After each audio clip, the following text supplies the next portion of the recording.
Greetings, ghouls. Daily Booze Live time. And, yeah, we're here to talk some Godzilla Minus One. Went last night and saw it finally. I know, shame on me being a huge Godzilla fan that it took me that long to get to the theater to see it. But it was, man, it was definitely worth seeing in the theater. I'm going to gush over it just like everybody else is, I'm sure. my automatic, spoiler-free first take is go fucking see it. It was amazing. And yeah, we'll get a little deeper than that, of course. But yeah, I fucking loved it, man. Yeah, total home run for Toho and for Godzilla fans. And yeah, we'll get into it in a minute. I've got some stuff. We got other reviews. We'll look at the Rotten Tomatoes scores and all that fun stuff. But first, I'm Deadsville director Ronin James. I am a veteran stuntman, stunt coordinator, second unit director. Now I direct and produce and edit and create content while still keeping a foot in the stunt world, working in TV and movies. Just wrapped on Stalked. Shout out to the Stalked crew. They are in post-production now, and had a lot of fun on that one. Doing some rigging and some car stuff, and yeah, it was a good time. Hopefully some more stuff in the near future, after Christmas maybe, to keep me busy. But always have my own projects coming, so be on the lookout. Make sure you like, subscribe, follow, all that good stuff. We are live, so feel free to comment and check in. I'll be checking back on the Facebook page. Maybe I'll do a poll today on this Facebook. They have a create a poll thing where, yeah, I can ask you guys a question. We can get interactive, right? That's what I'm supposed to be doing. We got to be interactive. So let's see. What's your favorite Godzilla movie so far?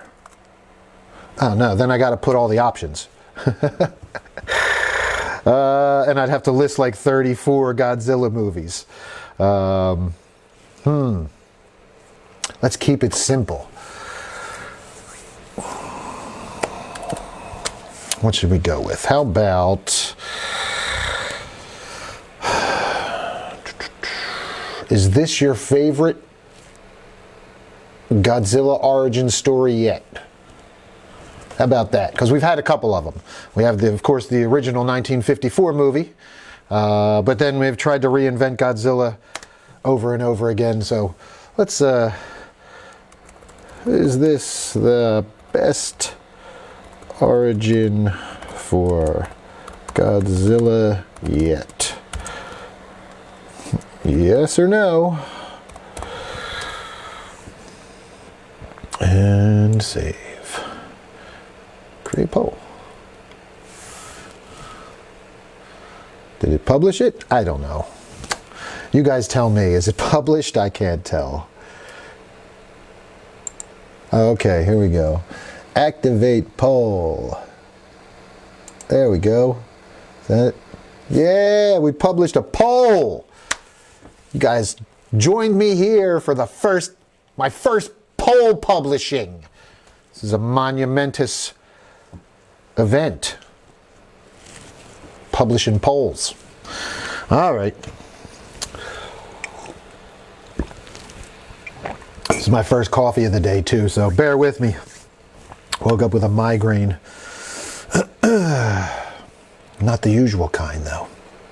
All right, so feel free to jump in the chat, answer the poll, ask questions. I've got some Godzilla plushies up here with me. Some new, some old, some very old. This is a new one that vibrates when you clap. Here's his little buddy. And then this one is covered in dog hair, but this one is a Godzilla Plush 50th Anniversary Edition from 2004 from Toho Company. And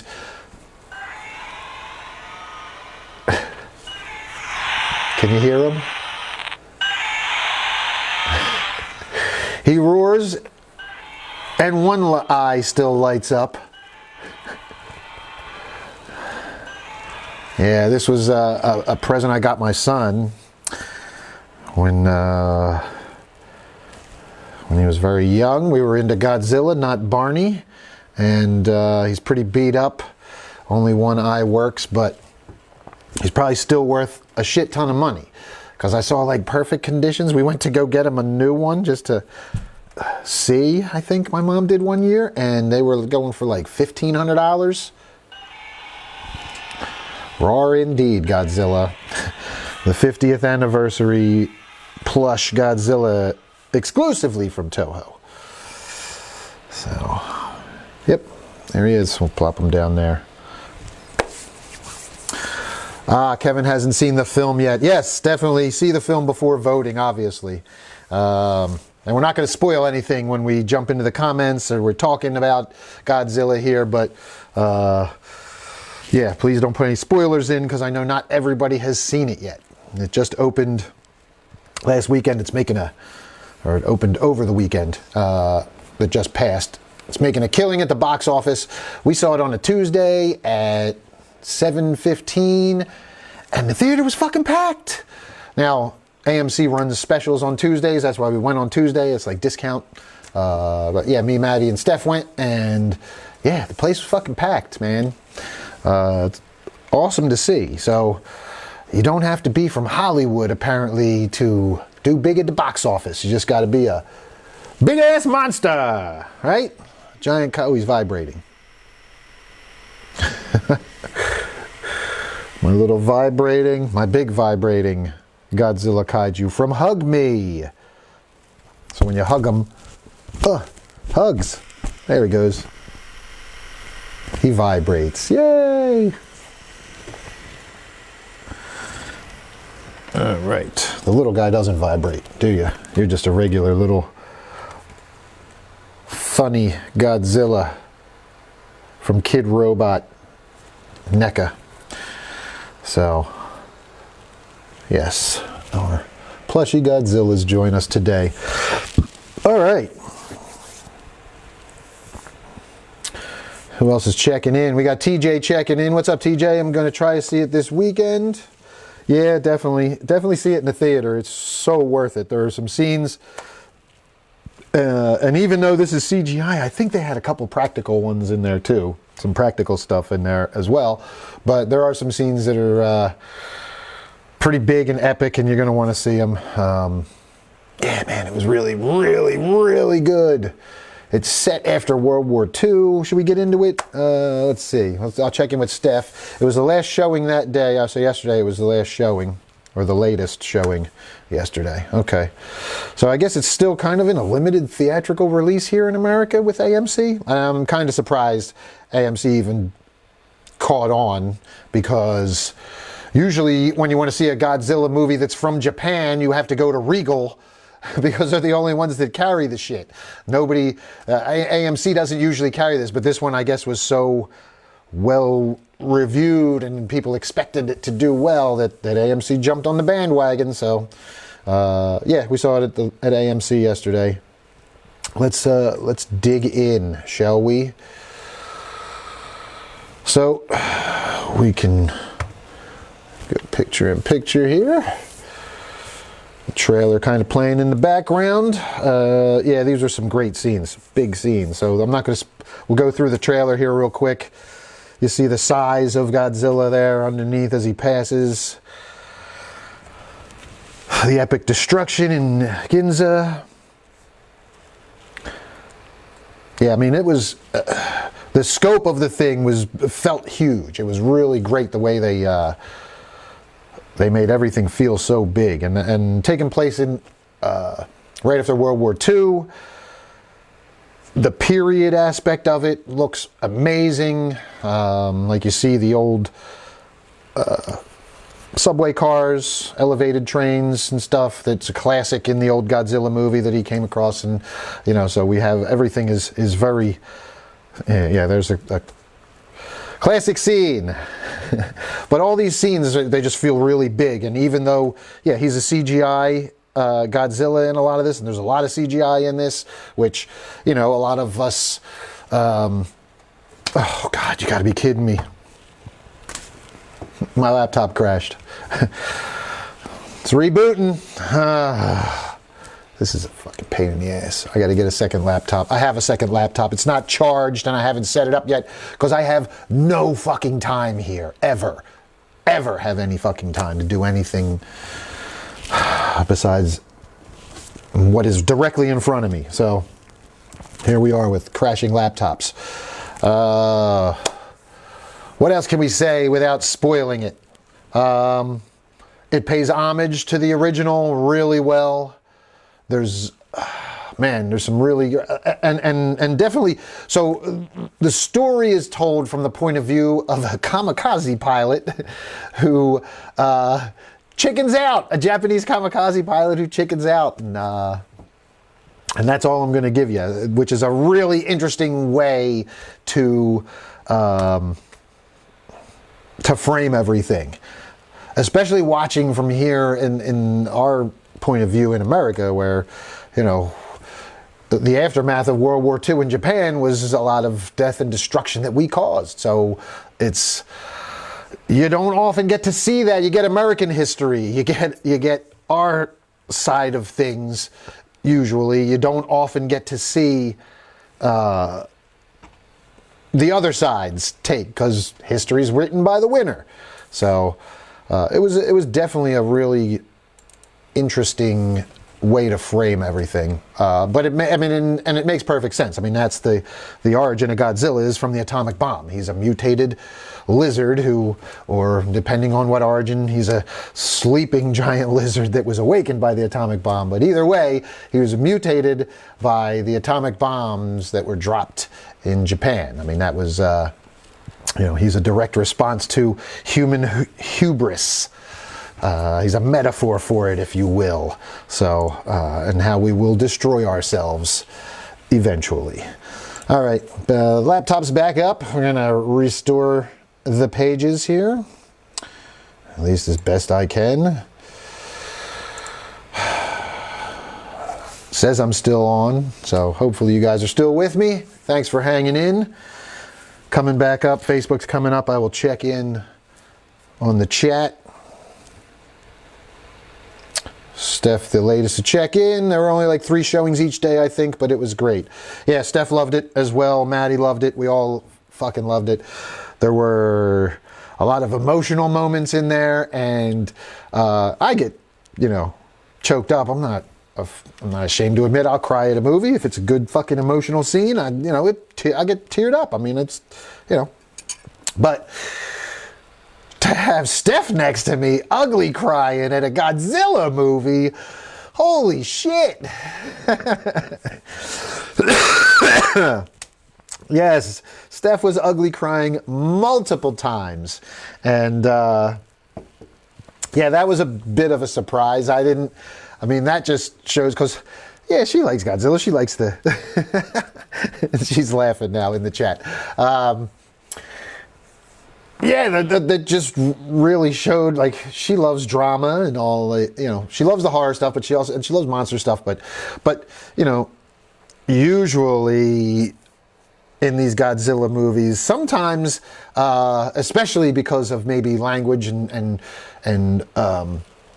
social differences between customs in Japan and America, when you're watching some of these old Godzilla movies, the human aspect of the movie that they inject can be kind of tedious at times. I will admit there can be a lot of human, and they've done it in the American ones too, and they've just put too much human interaction, and maybe sometimes it's not necessarily too much, but it's just not good enough, or it's not, or it doesn't, or in some cases, like I'm saying with some of the older Japanese versions, we don't understand a lot of those customs here in America. So watching a lot of that stuff and how they react and how, you know, the emotional content that is being delivered in that movie might not hit home as well with us because of you know, traditionally just not being aware of a lot of their customs.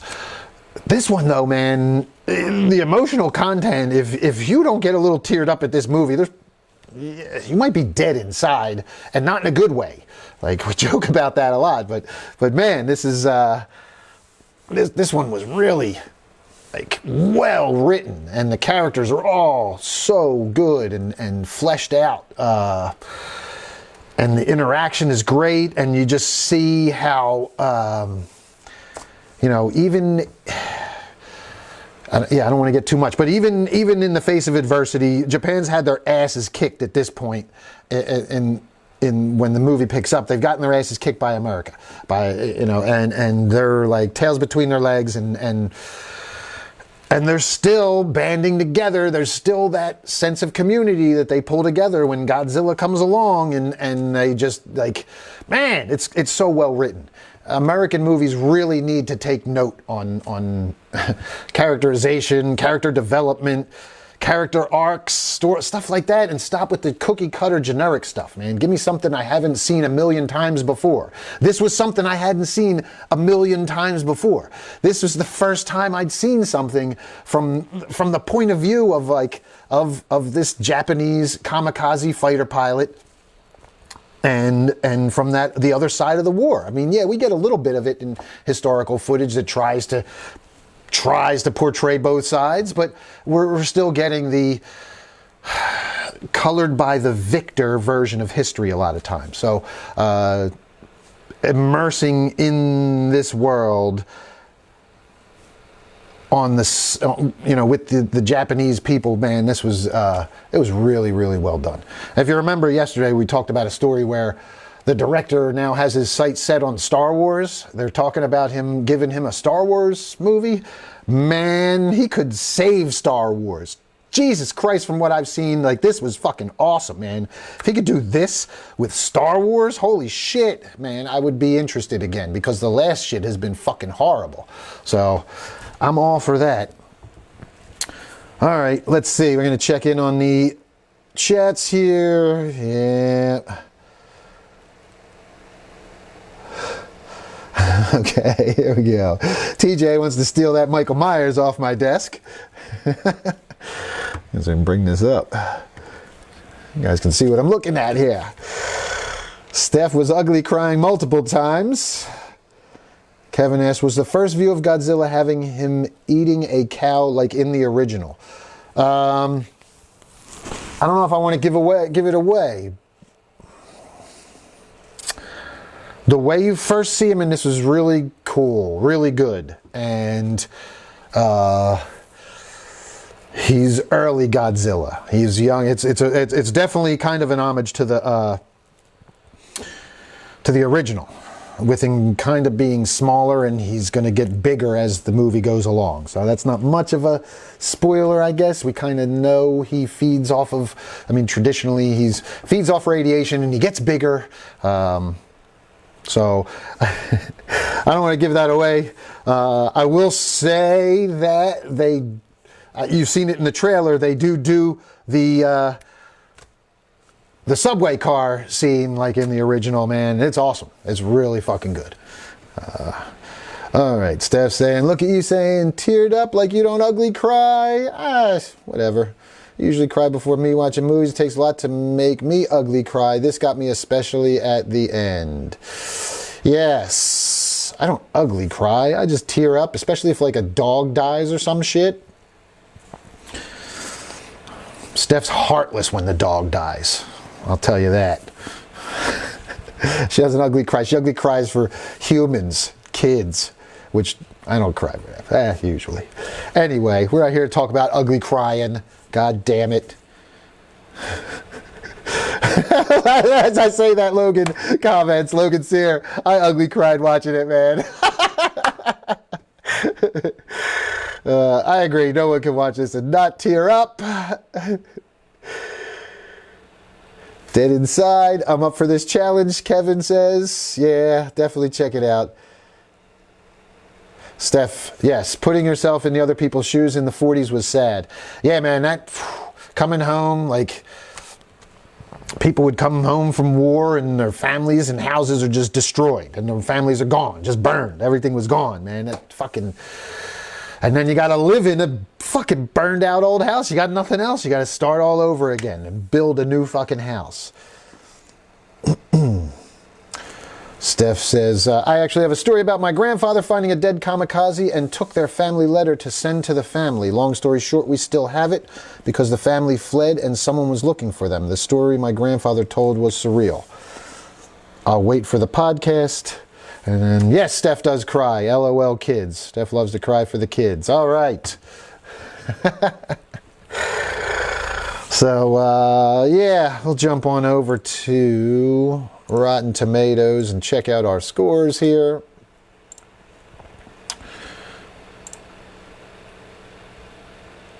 Because, boom. As you see, it's not often that the critics and the audience agree, but 97 and 98% fresh for this one. With engaging human stories anchoring the action, Godzilla Minus One is one kaiju movie that remains truly compelling between the scenes of mass destruction. That's the critics' consensus, and the audience says, an instant classic addition to the franchise, Godzilla Minus One has terrific special effects and a really entertaining story to match. And both, yeah. Very, very true. Let's take a look here. IMDb, 8.5 out of 10, which seems a little low to me, but post-war Japan is at its lowest point when a new crisis emerges in the form of a giant monster, baptized in the horrific power of the atomic bomb. And Takashi Yamazaki was both writer and director on this. I'm going to take a look at his IMDb here. He is known for The Fighter Pilot in 2013, Always Sunset on 3rd Street 2005, Parasite Part 1. Let's see, he's won 11 awards, 13 nominations. I mean, he's done a movie called The Fighter Pilot. He directed. So that makes a lot of sense that he kind of jumped in there and decided to tell this from the story, from the view of a World War II fighter pilot coming back home. And the war, that's kind of like the theme. The war doesn't end when this guy comes home after the war because Godzilla's there. And it's just the ghost of the war is still there. The reminder, the destruction, it's still going on. So he's still fighting this war. He's got 28 director credits. Lupin the Third, the First. Yeah, he's done a bunch. Dragon Quest, Your Story.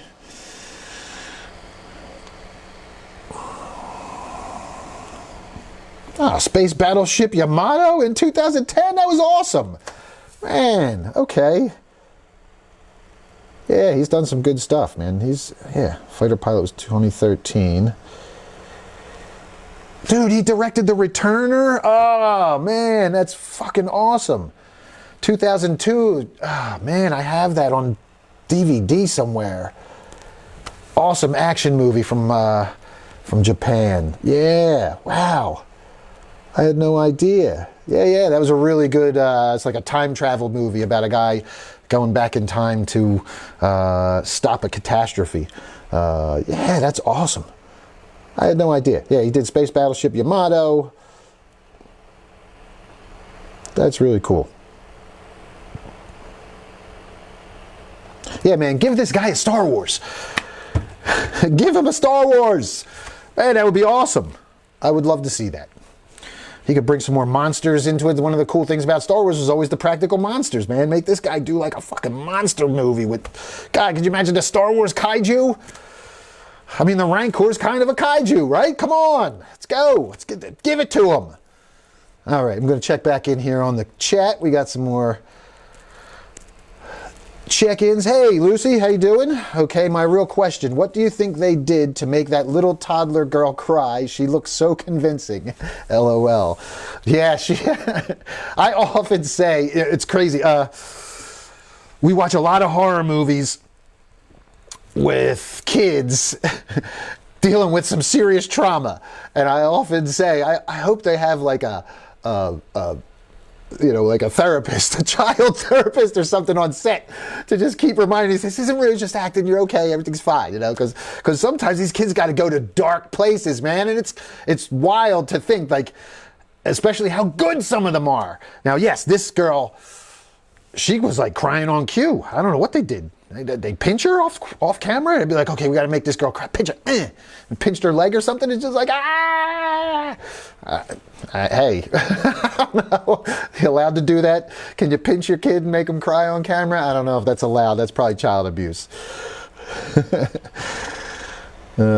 Steph says, oh my God, Lucy, I was thinking maybe they pinched her. Oh my God, I got that feeling. Jesus Christ. I swear I didn't read Steph's comment before I said the fucking pinching thing.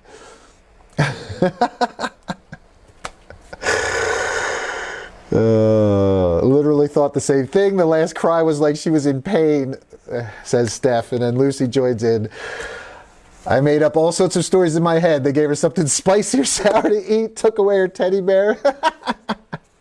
And Steph did the same thing. Yeah, it's I don't know. Tell them their dog died? I don't know. In Japan, you might be able to pinch them and get away with it, Steph. You do have a point. I don't know. I don't know if there is coddling in Japan as they are here. We don't let kids get pinched or smacked or anything anymore. Could be the problem. That's another show. All right. Well, is this the best Godzilla origin yet? Check in. Let me know what you think. I'm going to say, yeah, I enjoyed it. Yeah, this one like really, really worked for me, especially like updating for modern times, but still setting it in post-World War II Japan. It's awesome, man. It's just really good. I get like highest recommendations. Go see it in the theater. Again, if you want good stories and you want to force Hollywood to change and stop giving you crap, you've got to show them with your dollar bills. So go to the theater and line Toho's pockets with American US dollars. I think that translates pretty well to yen. So I think the exchange is pretty good. So they might make out well. Put your US dollars into this box office and show Hollywood they need to wake the fuck up and give this guy a Star Wars movie. So, all right. That's it for Godzilla Minus One today. We love it. Steph loved it. Maddie loved it. We're going to do a full review where we dig in deeper with spoilers on Deadsville Horror Talk, of course. That will be the next episode. We will record that either tonight or this weekend, and it'll be up next Monday, most likely. So you can listen and see if you agree with our full spoilery takes, and we can really dig in and talk about some of the awesome stuff in Minus One that we really loved. All right. Now we're going to jump over to some headlines. Horror headlines, ihorror.com. And the Christmas hits keep coming, fiends. The Christmas hits keep coming. Nightmare on 34th Street trailer gives us a bleak and gory Christmas. And we got a Santa with a carving knife. Here we go. The first trailer for Nightmare on 34th Street is going for the bleak and gory gold with plenty of strange and haunting imagery along the way. Elves missing eyes, a disgruntled... Why am I reading all this? Should I just watch the trailer? There's an elf without an eye.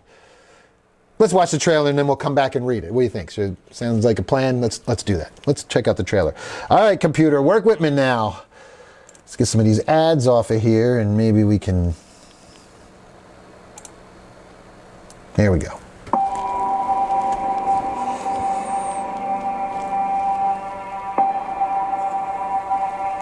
Do you want to hear a Christmas story like one you've never heard before?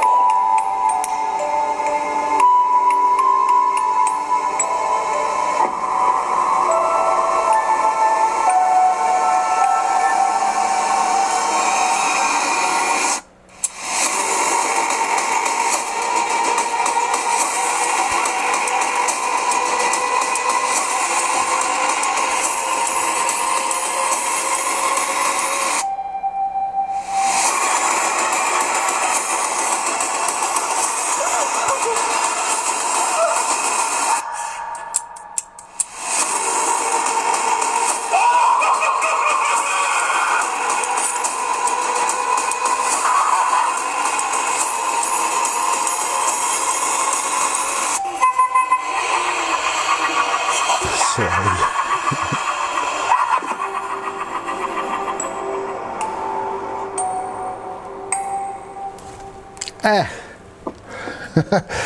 Looks a little low budget, but we won't hold it against them, I guess. Okay, now let's read this article.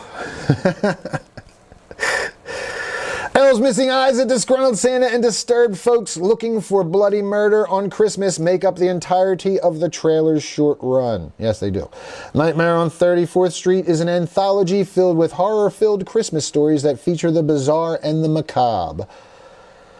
A mysterious and psychopathic Santa visits a small rural town with a bag full of unusual gifts and twisted holiday stories featuring Krampus, a murderous Saint Nick, a killer carol singers, and killer carol singers that are certain to ruin the Christmas season forever.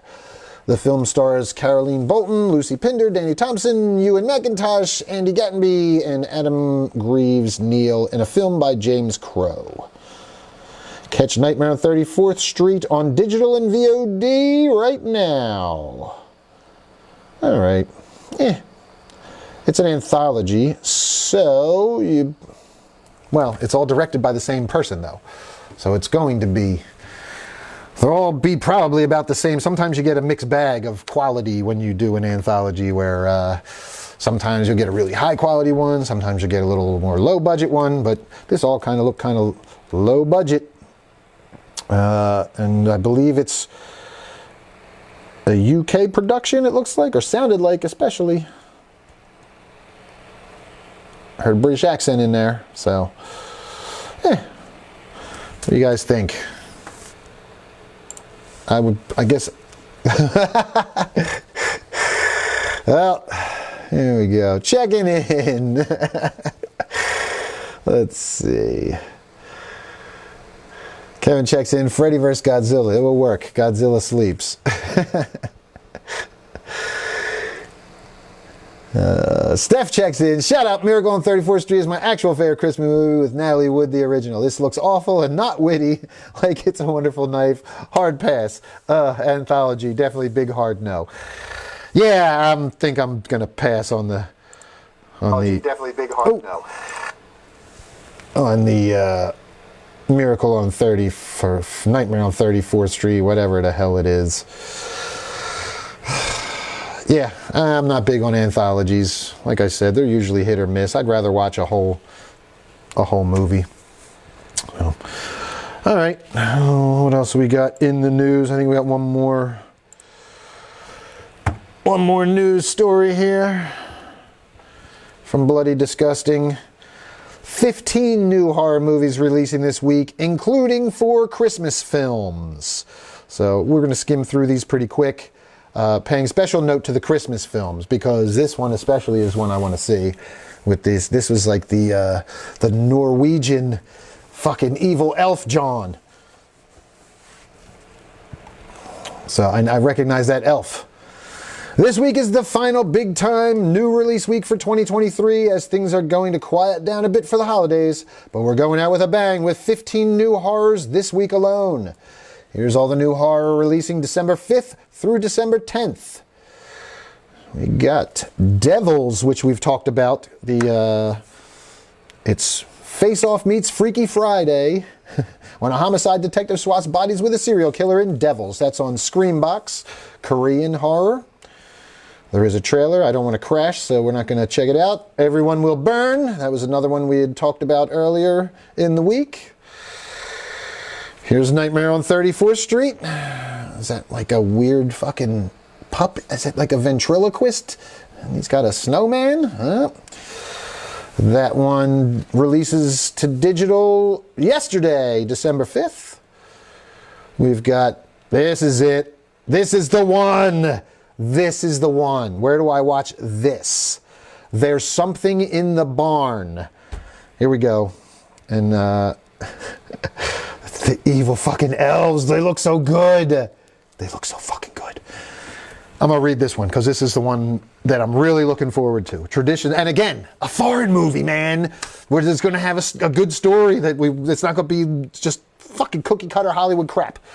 Traditions die hard in the Norwegian holiday horror movie There's Something in the Barn, a fun mix of Gremlins and Goosebumps that was also released on video on demand this Tuesday. Yes, I can watch it tonight. In the film from director Magnus Martins, an American family fulfills their dream of returning to their roots after inheriting a remote cabin in the mountains of Norway. However, they are in for a big surprise. An elf with a nasty temper lives in the house's barn. When the family starts to infuriate the creature, a raw and bloody struggle for survival ensues. Martin star Amrita Acharya, Hepe Beck Larsen star in the Norwegian horror movie. Alexander Kirkwood Brown wrote the screenplay. So we've talked about this one. Barn elves are deeply rooted in Norwegian folklore. And this movie is about a bunch of stupid Americans that bring our traditions to the barn in Norway and piss these barn elves off. And the elves come back for revenge. So yeah, very Gremlins vibe.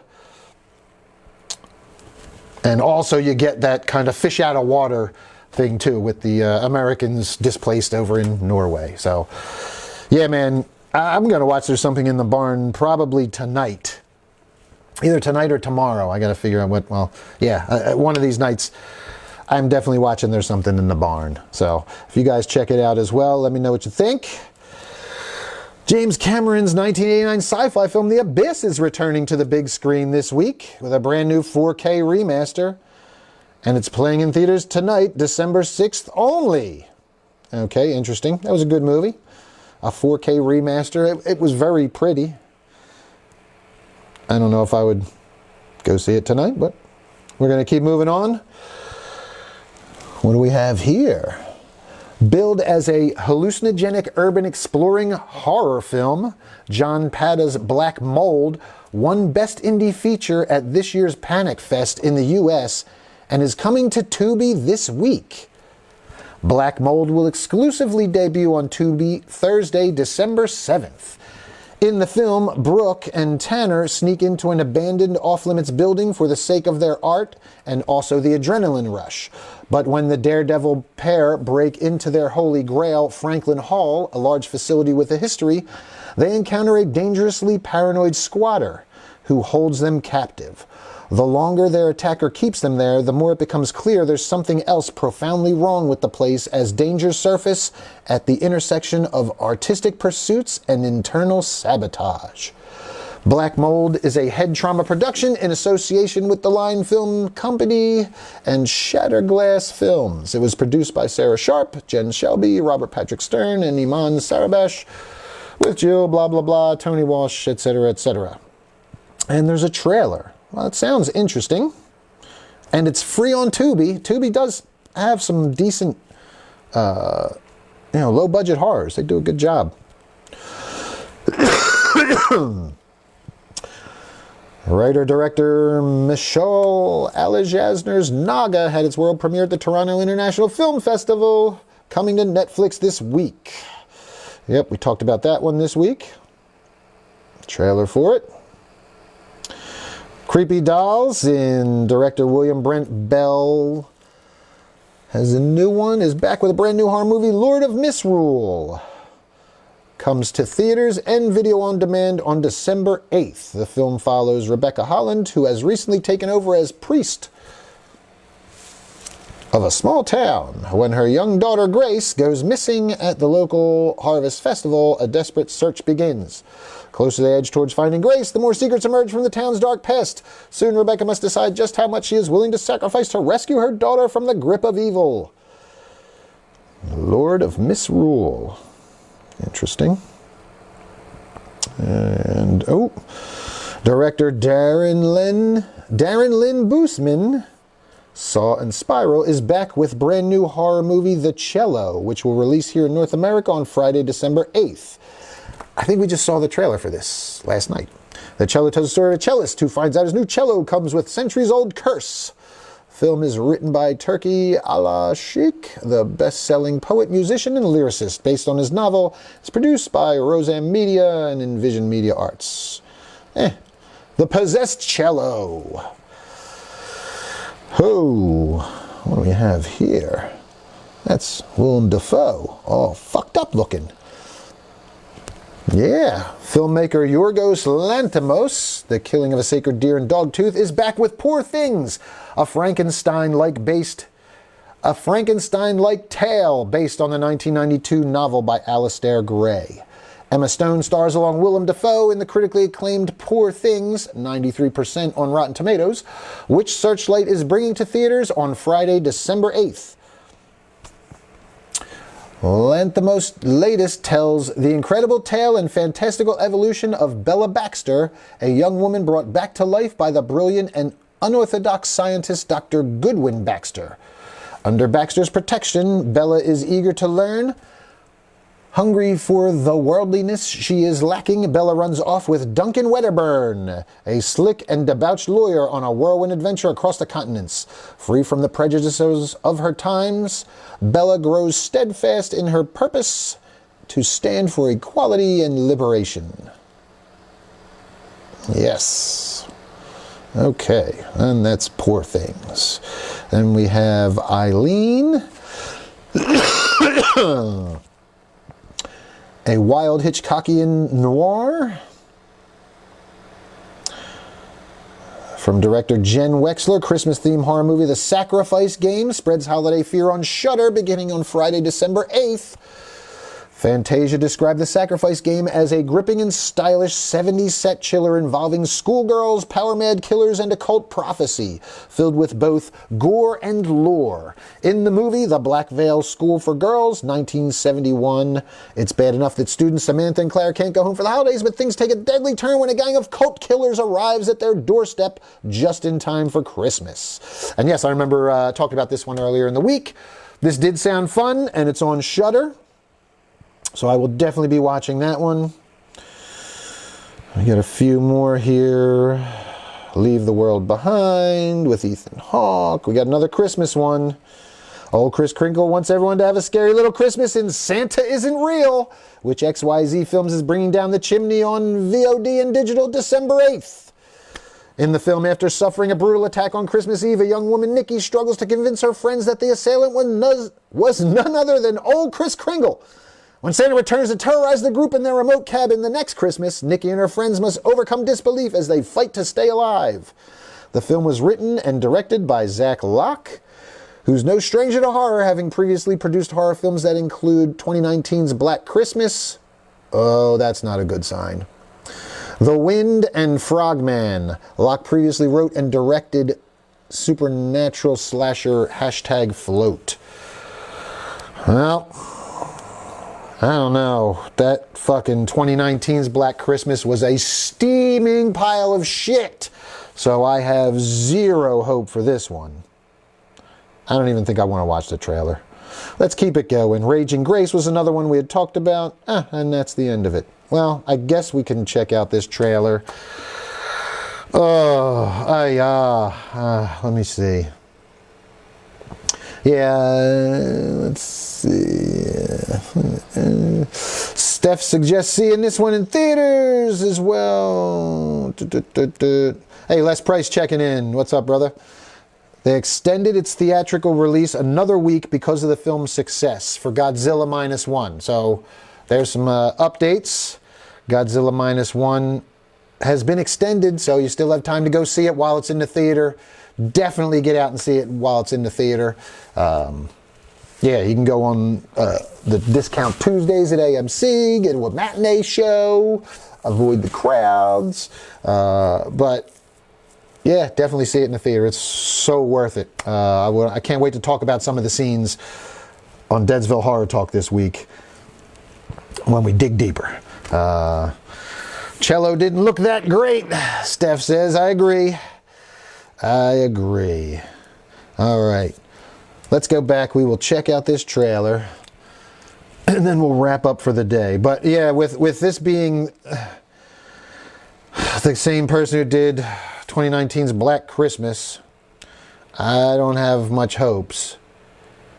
And she was like brutally attacked. A woman was brutally attacked by Kris Kringle? Oh, man. Okay, here we go. Hopefully we don't crash.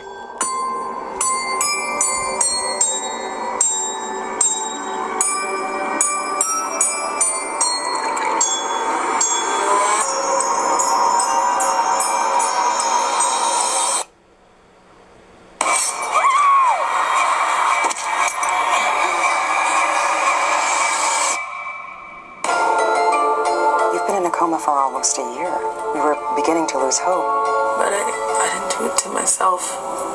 Merry Christmas, Nick. I was actually gonna head up to MJ's cabin tomorrow. After everything that happened last year, it might be good to get out of town. Why don't we all go to the cabin together? We should get in the house. The snow's about to down. Well, are we gonna be okay? We have enough food and booze for a lifetime. Well, You know, you can tell us what happened that night. you probably won't believe me. Oh, try me. Somebody tried to kill me. It was Santa. Santa Claus. Guys, Santa isn't real. And he doesn't wear a mask and go around killing people. Or does he?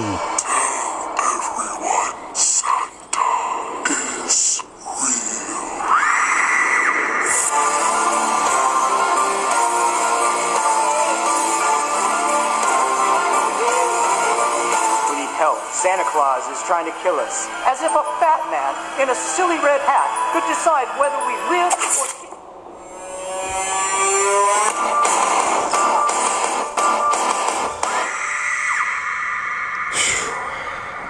Oh, man. I kind of wish that movie wasn't real. Fucking yikes. Oh, boy. Well... What'd you guys think of that one?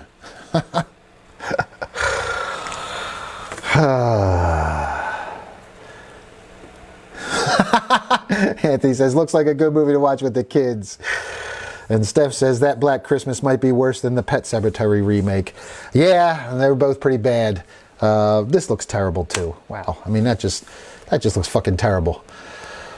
Somebody should stop this guy from making movies. The acting looks so bad. Like, does anybody have any, like, emotion? Everybody was just so monotone. Every line that was delivered, so bad. Yeah, pass. Hard pass on Santa Isn't Real. That looks terrible. All right. I guess that's going to do it for today, Boo Believers. Any of those things seem interesting to you? Any of those movies you're looking forward to? There's Something in the Barn is my number one looking forward to now Christmas movie that I haven't seen yet. So I'm going to be watching that one either later today or maybe tomorrow. So I'll check in if I watch it. Yeah. Norwegian barn elves for Christmas. Sounds like fun. Kicking Americans' asses. Funny. Funny. I can't wait. All right, that's going to do it for today's episode. Man, we went almost an hour today. Excuse me. I didn't even finish my coffee.